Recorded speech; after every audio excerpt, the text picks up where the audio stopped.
where I was transferred to the Remy, and stayed out there for the rest of the war. I was out there for nearly 4 years. And during that time, while I was out in the Middle East, towards the end of the war, when everybody was going sand happy, with nothing to do, I started getting some plays going and play readings and things, and found that I'd resurrected an old love, really. That's nice. And well, here we are today, with many vicissitudes along the path, but Doubtless, when you were serving in the army back in those days, how did you look at the Home Guard as a serving soldier? Did you see them differently to the way you'd see them now? I don't know. No, I don't think so very much, because you see, in certain branches of the real army, it was just as chaotic. I mean, when we changed from from being cavalry to being medium artillery, it was very little different, I can assure you, because we, until they gave us the actual guns, and when they arrived, they were iron-tired 6-inch howitzers from the First World War. But before that, we'd had to use the officer's trap as a gun, you see, and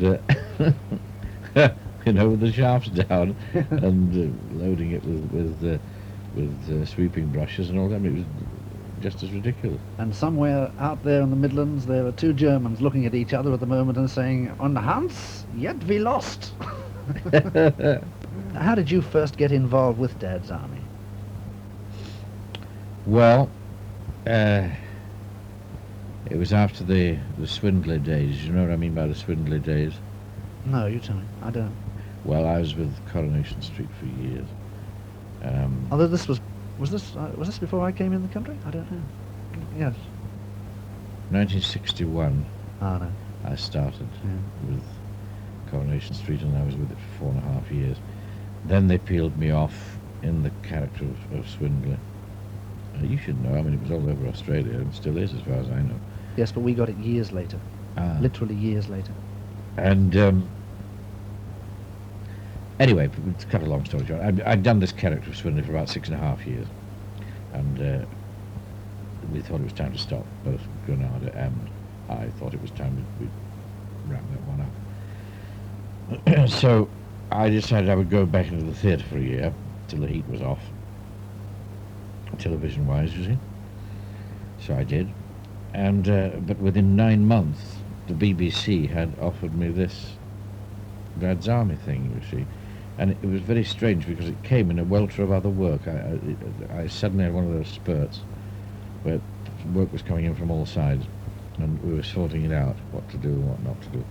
And from the back of my mind, I did a sort of double take, because I'd heard my agent say this. Oh, and by the way, David Croft wants you to have lunch with him at the BBC to talk about a new 7-part series or something. And I did this double take days afterwards, and it suddenly clicked. I thought, oh God, this is the man I must go and see, because it's time I work for the BBC again, you see.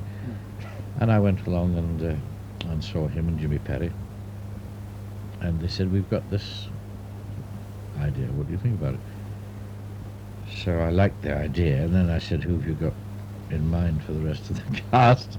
And when they told me, of course, I jumped. With a team like that, I don't see how we can fail.